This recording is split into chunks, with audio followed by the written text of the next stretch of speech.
World के बारे में इतना कुछ सोच रहा था।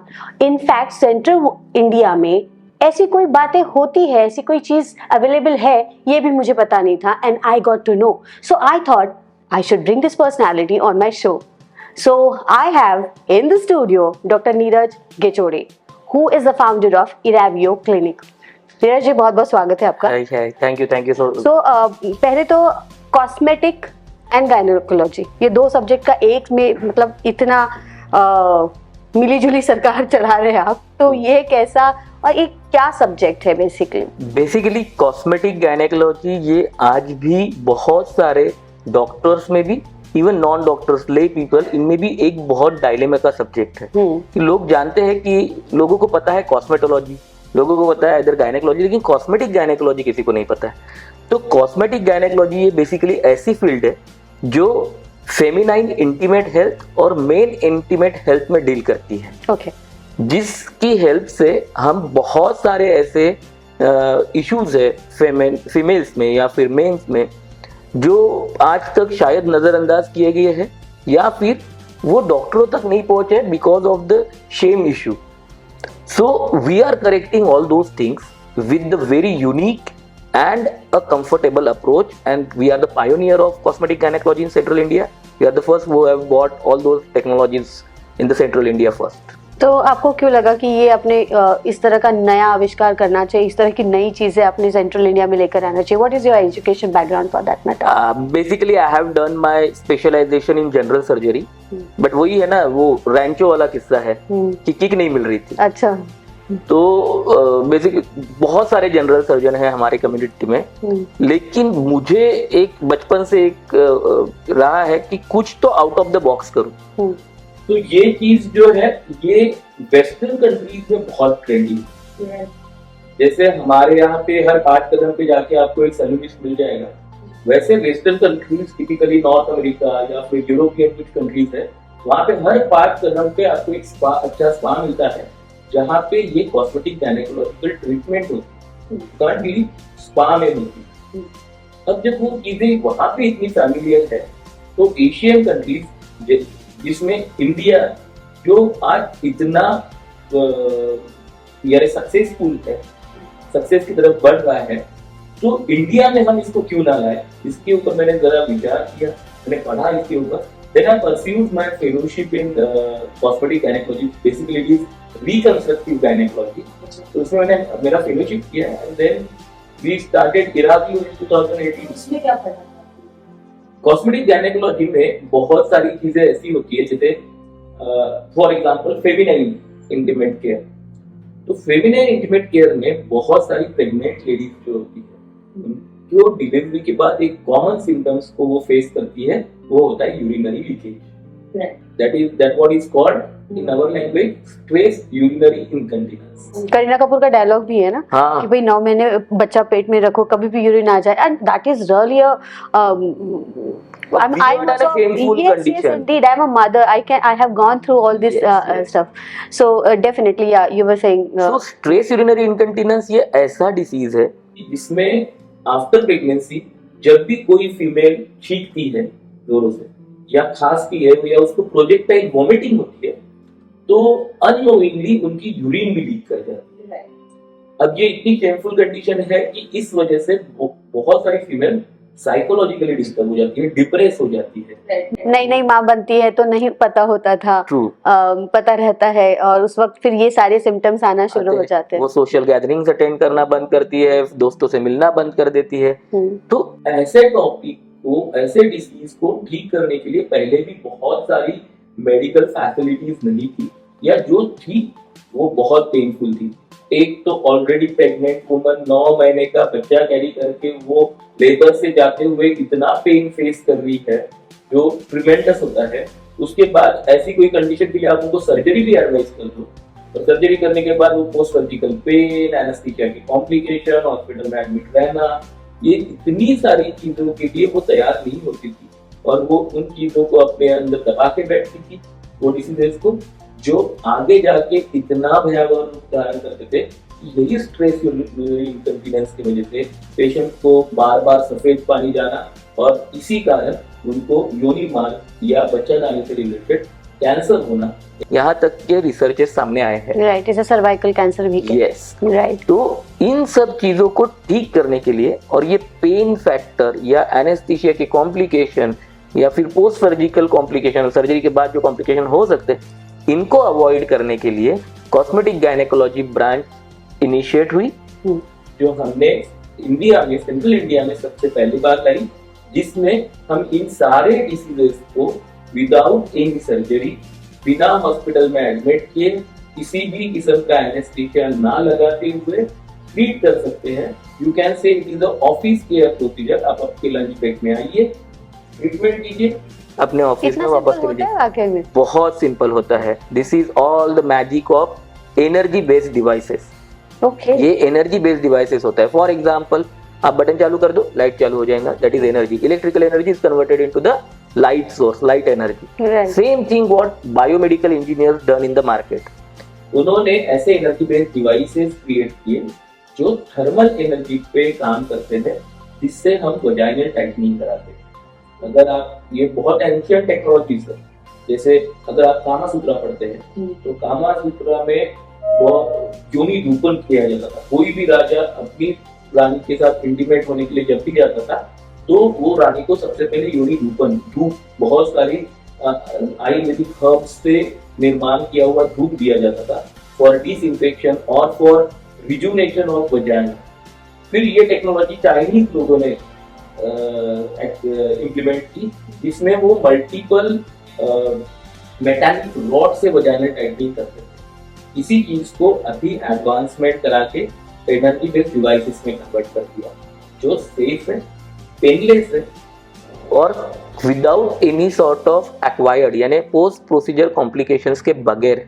आपने बहुत ही खूबसूरत बात करी है। तो कामसूत्रा की बात करें, सो कामसूत्रा से भी हमें, मतलब this is all about intimate health, right? And again there are so many aesthetics are also involved into that. हमें लगता है कि ये नई मॉडर्न चीजें हैं या मॉडर्न टेक्नोलॉजीज है या मॉडर्न सब्जेक्ट्स है, बट ऐसा है नहीं। इंडियन, ये बहुत पुराना है। एग्जैक्टली। बट मैं अक्सर कहती हूँ, जैसे हमारे यहाँ ना बहुत सारे टैबूज हैं, राइट? हमें सेक्स के बारे में बात करना अच्छा नहीं लगता। इट इज बीन टैबू कि हम बात नहीं कर पाते, हमारी इंटीमेट हेल्थ के बारे में हम बात नहीं कर पाते। इनफैक्ट हम सैनिटरी पैड्स भी लेने जाते हैं तो वो तक बात नहीं कर पाते। दैट इज समथिंग जो मुझे बड़ा वियर्ड लगता है। और मैं समझती हूँ कि बोलने से होगा, इनफैक्ट बोलने से ही होगा। सो आपने इसके ऊपर बात करना या काम करना कब शुरू किया कि आपको लगा कि नो, सेंट्रल इंडिया में तो इस तरह के टैबूज है, लेकिन फिर भी मुझे यहाँ पर काम करना चाहिए? बेसिकली देखिए, ये चीजें ऐसी है, आप सराउंडिंग में देखते हो, आपके पास ये सारे पेशेंट्स आते हैं, लेकिन आपको उसके ऊपर डेफिनेटिव ट्रीटमेंट ही कोई दिखाई नहीं देती। बहुत सारी फीमेल ऐसी आती है जो उनको वाइट डिस्चार्जेस रहते हैं, आप उनको मेडिसिन देते हो, उनके वाइट डिस्चार्जेस ठीक हो जाते हैं, 5-6 महीने के, साल भर हो गया, वापस से वही तकलीफ रिकरेंस। तो इसका डेफिनेटिव ट्रीटमेंट को ढूंढना जरूरी था, जो अवेलेबल था, सिर्फ हमने एक्सेप्ट नहीं किया। अभी जब हमने इसको एक्सेप्ट किया है, जब लोगों को इस बारे में पता चल रहा है, we are creating that awareness among the community, तो इसके बारे में जागरूकता बढ़ रही है। पेशेंट इसके बारे में पूछ रहे हैं, इस ट्रीटमेंट को एक्सेप्ट कर रहे हैं।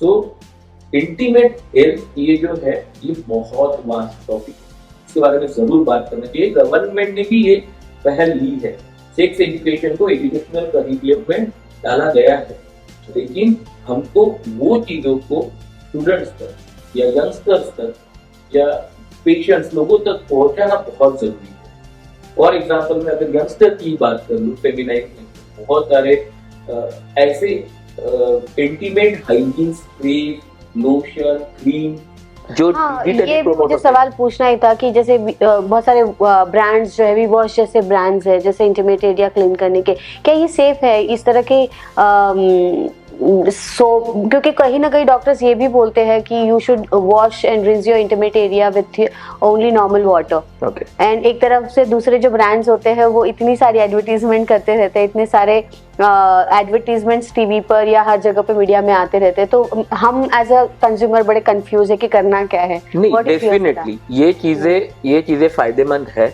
नो डाउट ये चीजें कि इससे नुकसान है या इससे फायदा नहीं होगा, ये डेफिनेटली फायदेमंद है कि इंटीमेट हाइजीन स्प्रेज या क्रीम्स या लोशन या वॉशेस यूज करना ये बिल्कुल भी फायदेमंद और करना भी चाहिए। आइडियली हर इंटीमेटिंग कपल में after intimacy intimate area wash करना ही चाहिए, चाहे वो फीमेल हो या mail.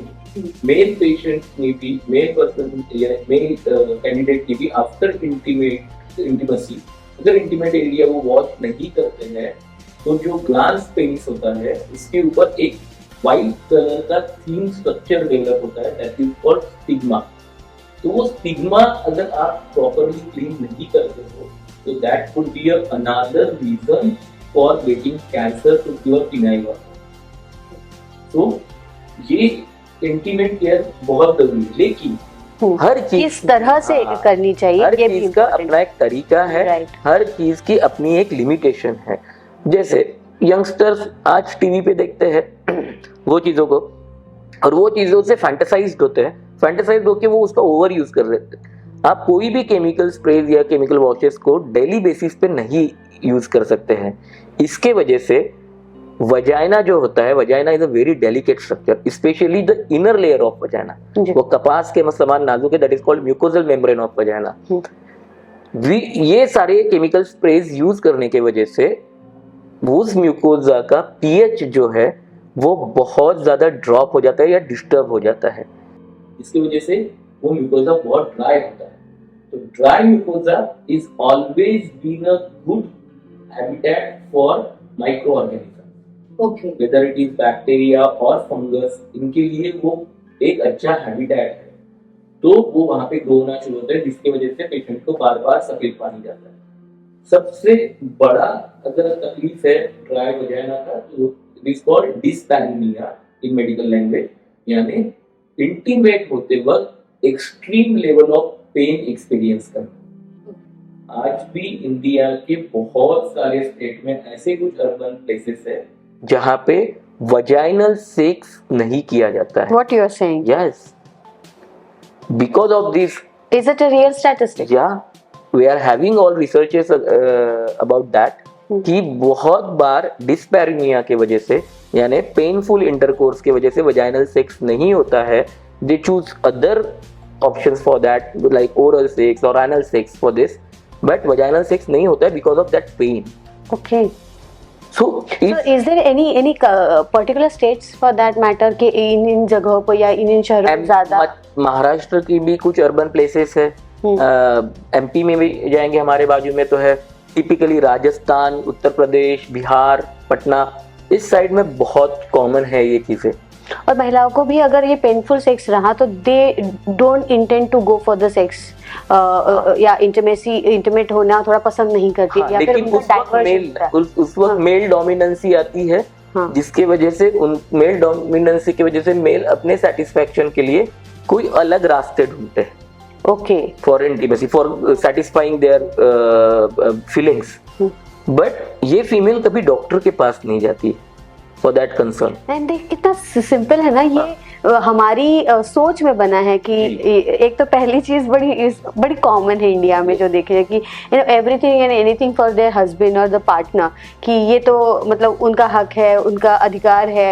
And what about her, she never thinks about in female, ये थोड़ी सी ज्यादा चीजें देखी गई है। बिल्कुल बिल्कुल, मतलब it is her responsibility to keep her husband happy. yes. ये एक जो स्टेटमेंट है, और ये बहुत ही मतलब ये एक सास मैंने देखा है कि बहुओं को भी बोलते हुए, माँ को देखा है अपनी बेटियों को बोलते हुए कि आपकी बेटा ये रिस्पॉन्सिबिलिटी है अपने पति को खुश रखना इन एवरी एस्पेक्ट। बिल्कुल। So where I think there she lacks about her own health, yes. her own feelings, her own emotions. तो मुझे लगता है ये सारे all my friends out there उनको बताना चाहूँगी कि if there is a problem, there are some people available जो एक्सपर्ट्स है, कंसल्टेंट है, उनके पास आप जा सकते हैं। किस किस तरीके, मतलब लोगों को तो यही इल्म नहीं है कि प्रॉब्लम क्या है। yes. देखिए बहुत सिंपल है। हाँ, हम कॉस्मेटिक गायनेकोलॉजी में वजाइना यानी जोड़ी मार्क को ट्रीट करते हैं। हम बच्चादानी या यूटेरस को ट्रीट नहीं कर रहे हैं, ये बहुत अलग होता है। हम यूरिन मार्क से रिलेटेड जो प्रॉब्लम्स है उनको ट्रीट कर रहे हैं। फॉर एग्जाम्पल, बार बार सफेद पानी जाना, पेशाब लीक होना, खांसते हैं छींकते हैं पेशाब लीक होना। दूसरी चीज, बहुत दर्दनाक यानी बहुत दर्द महसूस करना आपके शारीरिक संबंध के बीच में। यस, तो इन सब चीजों को हम ठीक कर रहे हैं with the help of cosmetic gynaecology. और कॉस्मेटिक गायनेकोलॉजी में बहुत तकलीफदायक ऐसी कोई चीज नहीं। आपको सिर्फ अपना वक्त निकाल के आना है 1 घंटे का, आपका ट्रीटमेंट हम कराएंगे। Energy based devices, for example lasers हो गए, रेडियो फ्रीक्वेंसी होगी, हाइफू हो गया, आपका खुद का ही खून हम यूज करते हैं इन सब चीजों को ठीक करने के लिए। अब जब आपका खुद का खून जब हम यूज कर रहे हैं तो आप ही समझिए कि आपके खून का आपको तो कभी साइड इफेक्ट होगा नहीं। तो ये सबसे सेफ मोडालिटी है आपकी इन चीजों को ठीक करने की। ये तो हुई ट्रीटमेंट वाली बातें, पर मैंने अभी रिसेंटली मैं कोई एक सीरीज वेब सीरीज देख रही थी and that the term I heard and that was I heard it for very first time, it was designer vagina. So is it like अभी सेंट्रल इंडिया में और ओवरऑल इंडिया में क्या इसके trends, fads और फैशन बढ़ रहा है? बहुत ज्यादा बढ़ रहा है, फैशन इंडस्ट्री पीक पे है, डे बाय डे और ग्रो कर रही है। सो मेरे पास भी काफी ऐसे पेशेंट होते हैं जो बिलोंगिंग फ्रॉम दैट इंडस्ट्री, कि उनको बिकनी शूट करना होता है या they wanna act in such sort of films and all, so they wanna design their intimate area or vagina, not vagina, the external appearance of vagina, that is vulva. So they need to redesign it in a beautiful way, जैसे European girls या फिर lattice girls होती है, तो इनकी intimate area जैसे होते हैं उस तरीके से डिजाइन कराने की वो एक्सपेक्टेशन लेके आते हैं, स्पेशली द यंगर वर्स, क्योंकि पॉर्निज्म इज वेरी कॉमन नाउअडेज। तो बहुत सारे यंगस्टर इन सब चीजों में इन्वॉल्व होते हैं और स्पेशली फीमेल्स वो बहुत ज्यादा फैंटेसाइज हो जाती हैं। तो they used to come at my clinic और वो इन सब चीजों की एक्सपेक्टेशन रखते हैं। बट बहुत सिंपल है, मैं खुद को शाहरुख खान नहीं बना सकता, मैं अपना बेस्ट वर्जन क्रिएट कर सकता हूँ, मैं खुद को शाहरुख खान नहीं बना सकता हूँ। तो कभी ऐसे भी लोग आते हैं कि नहीं इसके जैसा। बिल्कुल बिल्कुल, they used to bring the photographs with them. अच्छा, I want this sort of external appearance of my vagina. Okay, but हम उसको बहुत हद तक ठीक कर सकते हैं, करेक्ट कर सकते हैं। We can't do exact what they are expecting. ये हमको you can have your better version. Yes, right. Yes. तो जो आपने बोला था कि रीडिजाइनिंग ऑफ वजाइना, वो बेसिकली ये इसलिए होता है कि पोस्ट इंटीमेसी हो या फिर पोस्ट प्रेगनेंसी या पोस्ट मेनोपॉज यानी माहवारी बंद होने के बाद जो हार्मोनल चेंजेस होते हैं फीमेल की बॉडी में, उसके वजह से एक्सटर्नल जेनाइट एरिया जो होता है, vulva जो होता है, वहाँ के जो स्ट्रक्चर्स हैं, ले लिया मेजोरा, ले लिया माइनोरा, क्लाइटोरिस, ये स्ट्रक्चर बहुत ज्यादा लैक्स हो जाती है, मसल जो होती है बहुत ज्यादा लैक्स और लूज हो जाती है, तो इट बिकम सैगी। तो हम इन सैगी बिहेवियर स्ट्रक्चर्स को रीडिजाइन कराते हैं to look like younger. Okay, तो कितने साल की और या उम्र के लोग आपके पास पेशेंट्स हैं जनरली? मैंने मेरे क्लिनिकल प्रैक्टिस के करियर में I have treated a patient, highest age of patient of 68 years. So the lady with 68 years of age, I have treated her. I have done her vaginal tightening. मैंने उनका external यानी जेनाइट area vulva redesign किया है. So 40 above patients are definitely coming to us for these things, but अभी youngsters भी काफी आने हैं.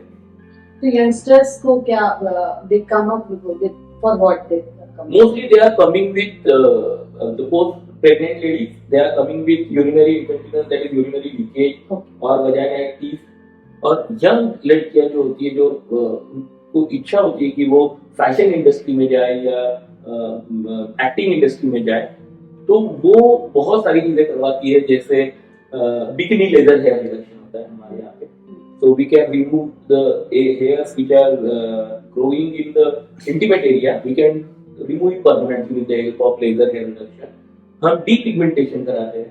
जैसे आपने देखा होगा कि हमारे नॉर्मल स्किन टोन के कंपैरिजन में हमारा इंटीमेट एरिया का स्किन टोन जो होता है थोड़ा डार्क होता है, तो उसको हम टुवर्ड्स नॉर्मल स्किन टोन ले जा सकते हैं।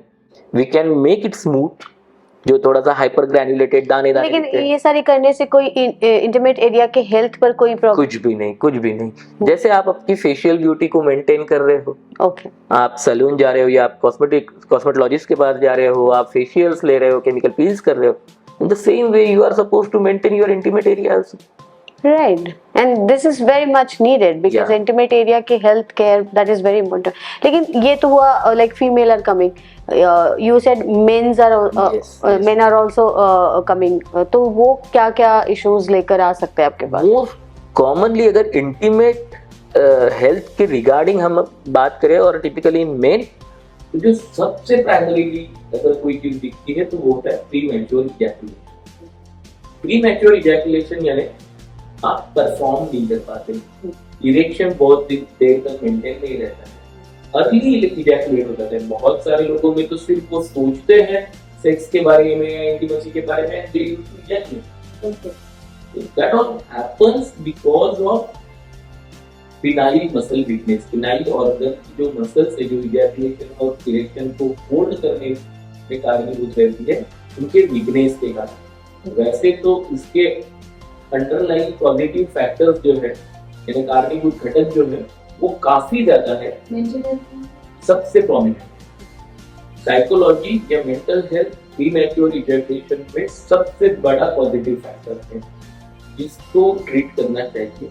क्योंकि प्रीमैच्योर इजैकुलेशन यानी आप परफॉर्म बहुत समय तक नहीं कर पाना, या फिर इरेक्टाइल डिस्फंक्शन यानी आपकी लिंग में बिल्कुल भी इरेक्शन या लिंग पैटर्न का नहीं आना, ये प्राइमरी या प्रीलिमिनरी साइन है आपको हार्ट डिसीजेस की तरफ ले जाना। Those patients who are suffering from erectile dysfunction or premature ejaculation, उनको उनकी जिंदगी के उम्र के कोई ना कोई पड़ाव पे डेफिनेटली हार्ट से रिलेटेड कोई ना कोई शिकायत शुरू होगी। So that is a natural signal from our body. मतलब आपकी अगर इंटीमेट हेल्थ ठीक ना हो तो वो हार्ट तक भी इश्यूज ज्यादा से ज्यादा क्रिएट कर and it is proven. ओहो, It is proven.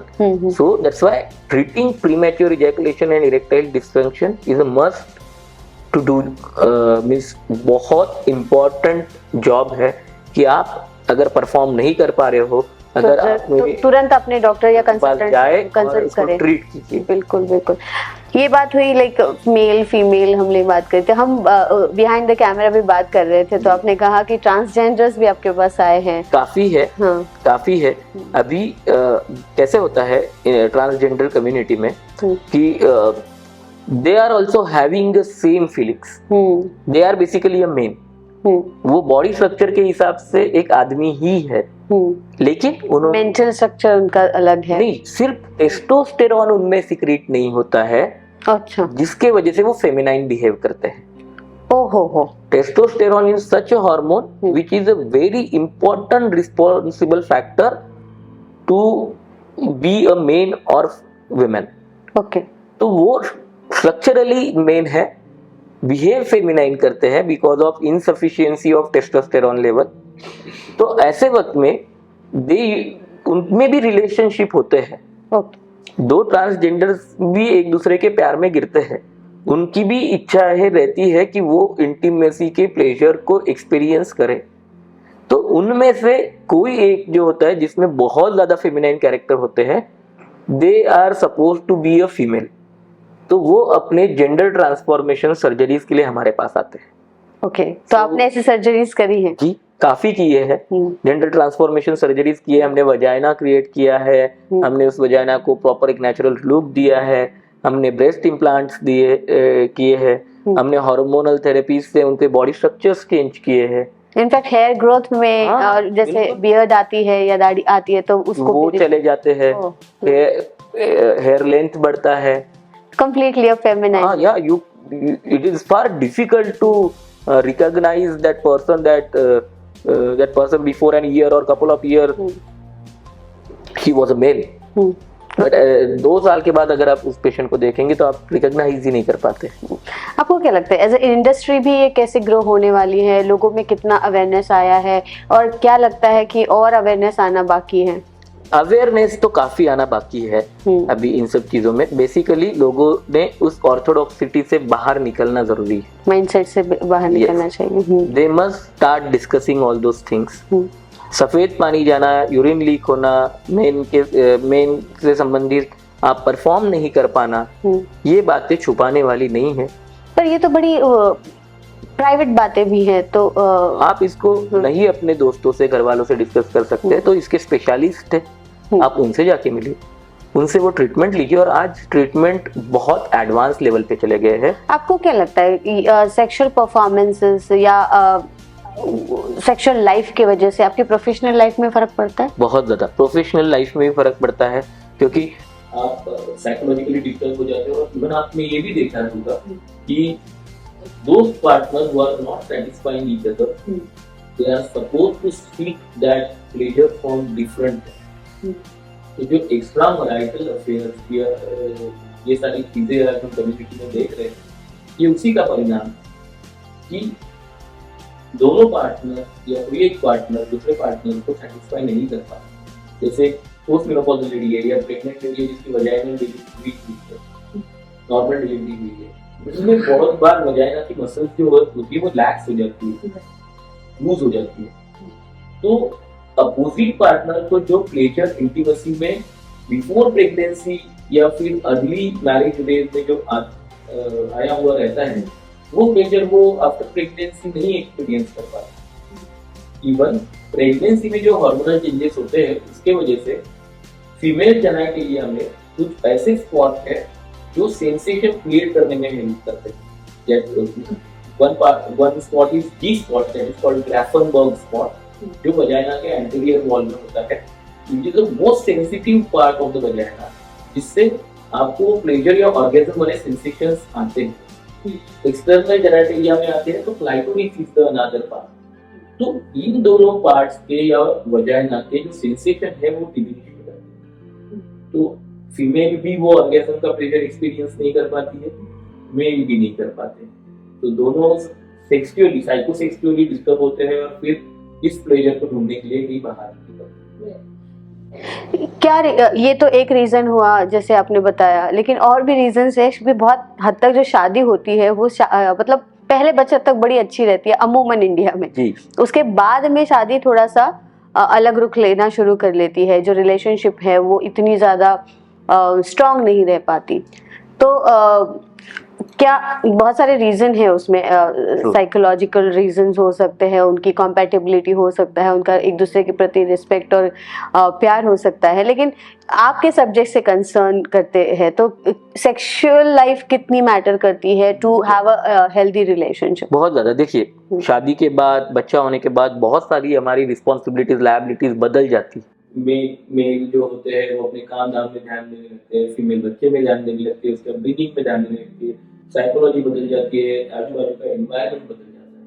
But on a very Frank note, आप ये सब चीजें भी, आपकी चाहे रिस्पॉन्सिबिलिटी बदल रही हो, आपकी जो लायबिलिटी बदल रही हो, लेकिन मुझे हमेशा ये फील होता है कि दोनों पार्टनर में इन सारी चीजों के बाद भी एक दूसरे के प्रति प्यार, एक दूसरे के प्रति वो आकर्षण, एक दूसरे के प्रति वो प्लेजर कैरी करने की एक भावना को हमेशा साथ में कैरी करना। What are the tips from your side?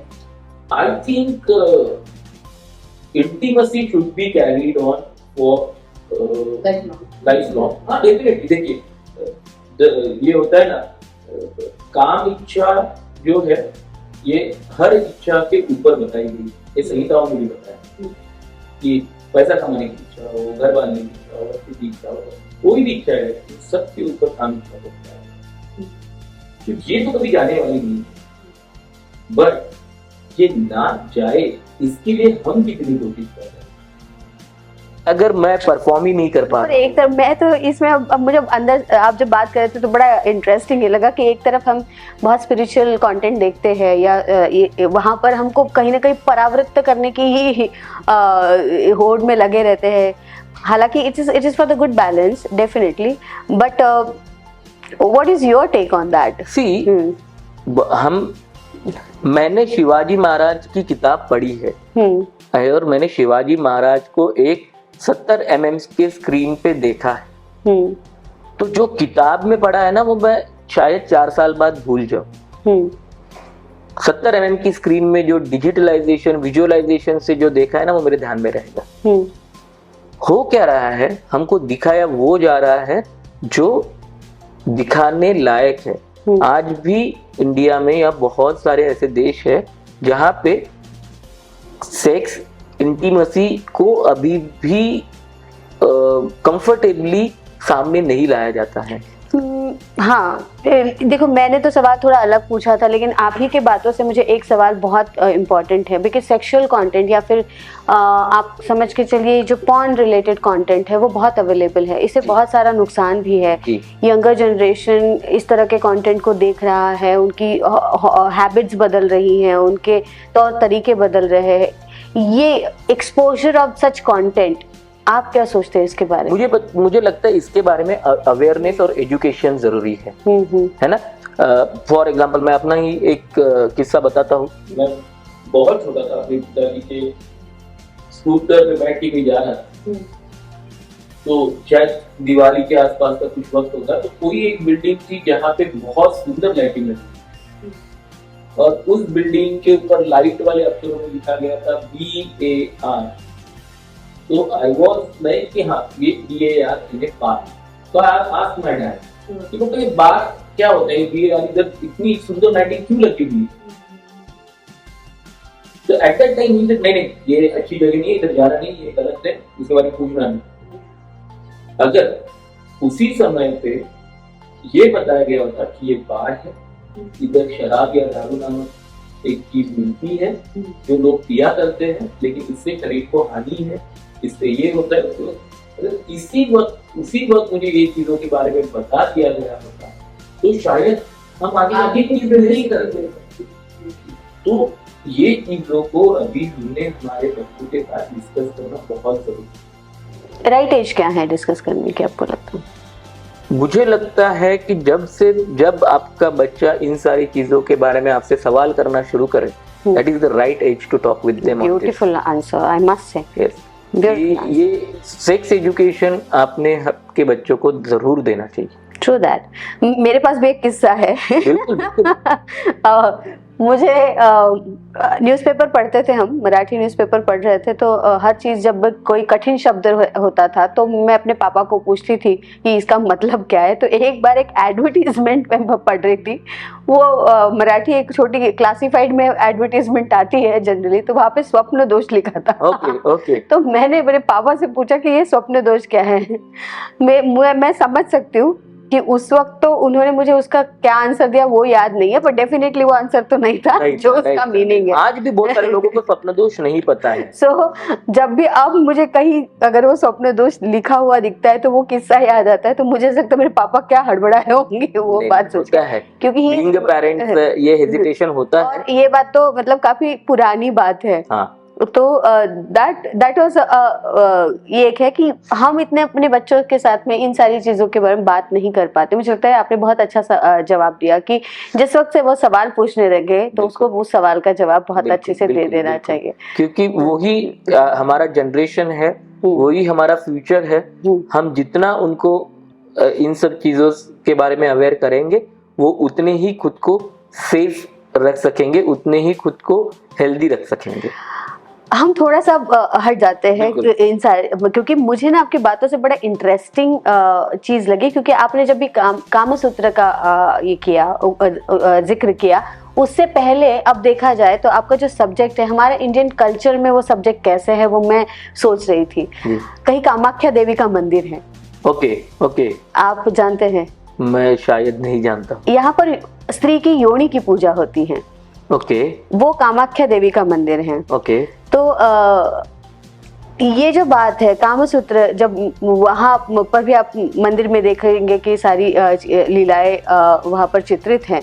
तो कहने का तात्पर्य कि हमारे कल्चर में ये जो चीजें हैं इन चीजों पर बात करना होनी चाहिए ये बताना चाहती है संस्कृति, राइट? ट्रू। तो that is a beautiful thing. हम कभी जरूर बात करेंगे इस विषय पर बिल्कुल, कि हमारे देश की संस्कृति ही ऐसी है कि इन सारे विषयों पर बात करना बहुत जरूरी है, क्योंकि it is an integral part of Yes. One's life, है ना, हमारे जीवन का बहुत बड़ा हिस्सा है। इसे छुपा कर नहीं, इसे बात कर कर कोई समस्या है तो बात कर कर सुलझाई जा सकते हैं। बिल्कुल। Doctor, it was a wonderful conversation. मुझे लगता है बहुत ऐसे विषय है जिन पर हमने बात करी है, हल्की हल्की बात करी है, लेकिन बहुत इन डेप्थ भी बात करेंगे। Thank you so very much. Thank you so much Sonali ma'am for inviting me over here. या सो फीमेल प्लैनेट आप देख रहे हैं तो शेयर कीजिए, लाइक कीजिए, सब्सक्राइब कीजिए। Thank you so very much.